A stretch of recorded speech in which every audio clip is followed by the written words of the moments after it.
नमस्कार दोस्तों, कैसे हैं आप सब लोग। मैं उम्मीद करता हूं कि आप सभी स्वस्थ व प्रसन्न होंगे।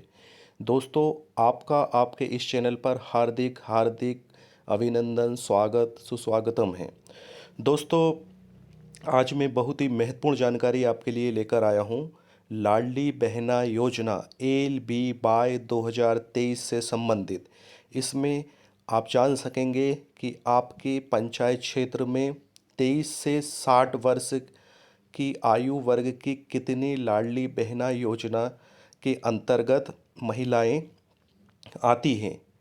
तो दोस्तों, इस वीडियो को स्टार्ट करने से पहले मेरी एक छोटी सी आपसे रिक्वेस्ट है कि यदि आप नए व्यूअर्स हैं और यदि आपने अभी तक इस चैनल को सब्सक्राइब नहीं करा है तो सबसे पहले इस चैनल को सब्सक्राइब कर लें, इस वीडियो को लाइक करें और अपने दोस्तों के बीच में इसको शेयर करें ताकि उनको भी ये महत्वपूर्ण जानकारी मिल सके। तो चलिए दोस्तों, वीडियो स्टार्ट करते हैं। दोस्तों, ये जनपद पंचायत सीहोर के अंतर्गत जितनी भी पंचायतें आती हैं, कितनी पंचायतें आती हैं, लगभग टोटल 153 पंचायतें जनपद पंचायत सीहोर के अंतर्गत आती है। ये इतनी पंचायतें जनपद पंचायत सीहोर के अंतर्गत आती है। तो इसमें इस लिस्ट में पंचायत का नाम दिया गया है। फिर क्या दिया गया है, संभावित समग्र पोर्टल अनुसार 23 से 60 वर्ष की महिलाओं की संख्या। लाडली बहना के लिए जिनकी आयु वर्ग क्या है, क्या निर्धारित है, 23 से 60 साल। और वो क्या होना चाहिए, विवाहित होना चाहिए। तो वो 23 से 60 वर्ष की जितनी भी महिलाएं हैं जिस जिस पंचायत में, उनकी संख्या यहाँ पर मेंशन की गई है। अब इसका मतलब ये नहीं है कि ये पूरी महिलाएं पात्र है और ये पूरी महिलाएं पात्र हैं और इनका आवेदन होगा लाडली बहना योजना में। ये अपना आवेदन करेंगी और इनका आवेदन एक्सेप्ट हो जाएगा और इतनी ही लाडली बहना योजना अंतर्गत संख्या रहेगी। इसके दोस्तों, इसमें फ़िल्टर लगेगा। इसमें क्या है, छटती होगी, फ़िल्टर लगेगा। इसमें ये देखा जाएगा कि जो महत्वपूर्ण सेवा शर्तें और नियम हैं उनके अंतर्गत इन कौन कौन महिलाएं, कौन कौन आवेदिका उस क्राइटेरिया को पूरा करती है, कौन कौन उसके अकॉर्डिंग पात्र है या अपात्र है, वह देखा जाएगा। तो सबसे पहले तो पहली कंडीशन क्या है, 23 से 60 वर्ष के बीच में आयु सीमा होना चाहिए। 23 से कम नहीं होना चाहिए और 60 वर्ष से अधिक नहीं होना चाहिए। तो वह क्राइटेरिया यहाँ पर वही दिया गया है कि इस पंचायत में 23 से 60 वर्ष के आयु वर्ग की महिलाएं इतनी हैं।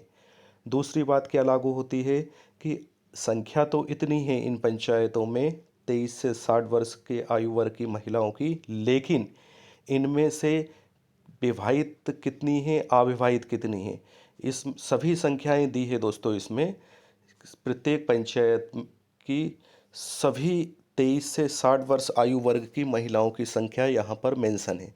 लेकिन इसमें पहला फ़िल्टर क्या लगेगा कि इसमें शादीशुदा कितनी है, विवाहित कितनी है, परित्यागता कितनी है, विधवा महिला कितनी है।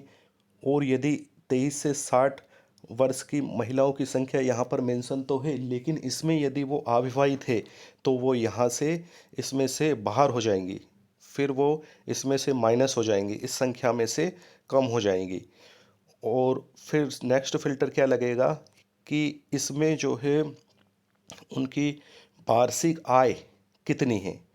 क्या सम्मिलित आय, परिवार की वार्षिक सम्मिलित आय 2.5 लाख से कम है, यदि हाँ है तो फिर जो है वो नेक्स्ट स्टेप पार कर जाएंगी, अगली सीढ़ी पार कर जाएंगी।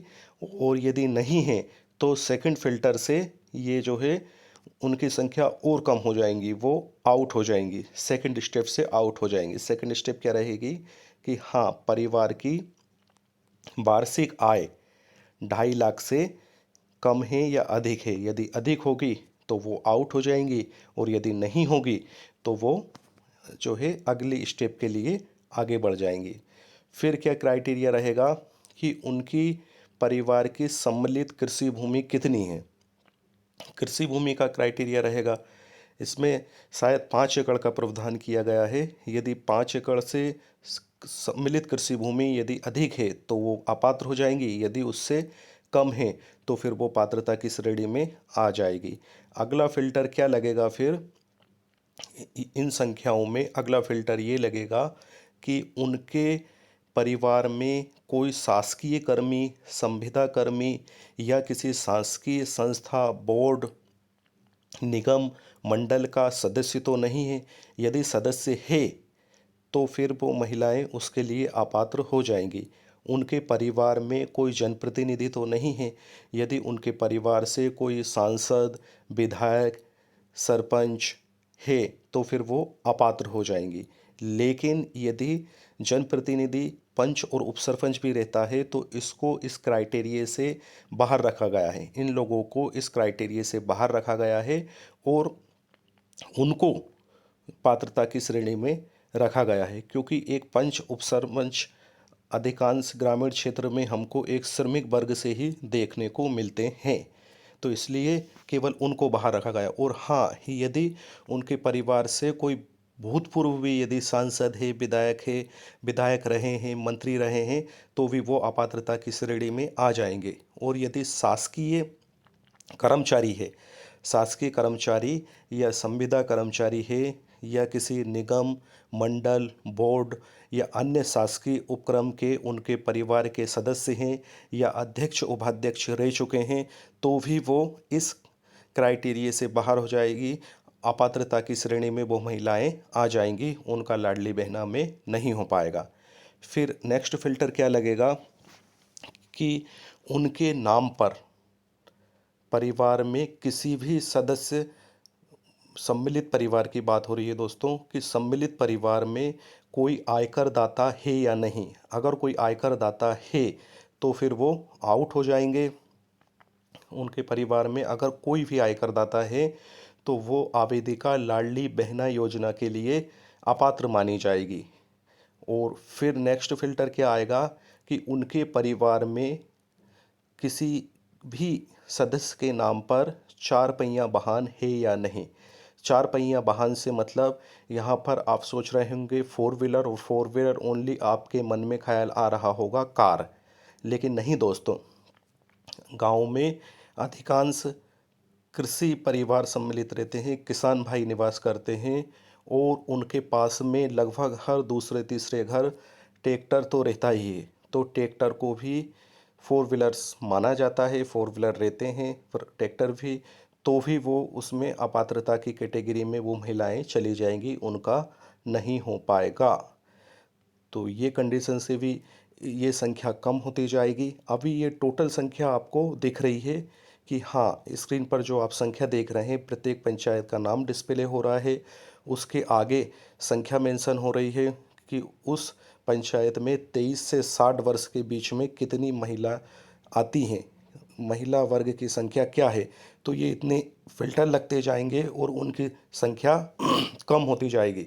और फिर अंततः लास्ट में जो पात्र महिलाएं बचेंगी उनका ही लाडली बहना योजना में हो पाएगा और उनकी सूची का अंतिम प्रकाशन होगा। तो इस तरह से दोस्तों, बहुत ही सेवा शर्तें कंडीशन को पार करने के बाद में, उन पर लागू होने के बाद में, तो ये क्या है, एक फ़िल्टर है। जिस तरह से पानी रहता है, चाय रहता है, तो चाय को आप जो है छानते हैं तो फ़िल्टर से, फ़िल्टर मतलब छलनी, तो वो छलनी से जो अपात्र रहता है मतलब वो अलग हो जाता है और जो पात्र रहता है वो आ जाता है। तो वही ये फ़िल्टर लगेंगे, कंडीशन अप्लाई होगी, उसके बाद ही उनका लाडली बहना योजना में हो पाएगा, अन्यथा नहीं। अभी आपको लग रहा होगा अरे मेरी पंचायत में तो इतनी संख्या दिख रही है, इसका मतलब ये है कि इतनी लाडली बहना योजना पेंशन मेरी पंचायत में आएगी, इतनी महिलाओं को मिलेगी। बिल्कुल नहीं दोस्तों, इसकी आधी भी हो सकती है। क्यों? क्योंकि कंडीशन अप्लाई होगी। अभी तो ओनली यहाँ पर ये डेटा दर्शाया गया है कि इस आयु वर्ग की महिलाएं इतनी हैं और अगर ये पात्र हैं तो ये आवेदन कर सकती हैं। और अगर इन्होंने आवेदन कर भी दिया और अपात्र है तो इनका फॉर्म रिजेक्ट हो जाएगा। तो काफ़ी लोग सोचते होंगे कि अरे आवेदन तो कर देते हैं, देखा जाएगा क्या होएगा। तो गवर्नमेंट दोस्तों, जहाँ से आपकी सोच ख़त्म होती है वहाँ से गवर्नमेंट की, शासन प्रशासन की सोच शुरू होती है। कुछ लोग इतने भोले भाले सीधे सच्चे हैं कि वो क्या बोलते हैं कि अरे ओनली मेंबर आईडी तो लगेगी, सदस्य आईडी ही तो लगेगी, उसमें क्या पता चल रहा है कि इसके परिवार में कौन कौन है। और इसलिए जो है कि ओनली महिला की सदस्य आईडी लिखवा देंगे और उसका हो जाएगा। तो दोस्तों, क्या आप शासन प्रशासन को इतना कमज़ोर समझते हैं कि आप ओनली उस लाडली बहना योजना के अंतर्गत जो आवेदिका है उसकी सदस्य आईडी लिखवा देंगे, नोट करवा देंगे, और शासन प्रशासन को ये पता नहीं चल पाएगा कि इसके परिवार की सम्मिलित आय कितनी है, इसके परिवार में कितने सदस्य हैं, और कौन आयकरदाता है या नहीं। तो दोस्तों, सबका इलाज, 100 बीमारी का एक इलाज है आधार। आधार से हर चीज़ लिंक होती है, तो उससे सब जानकारी ट्रैक हो जाती है। जैसे उदाहरण के लिए मैं बताता हूँ, सम्मल योजना।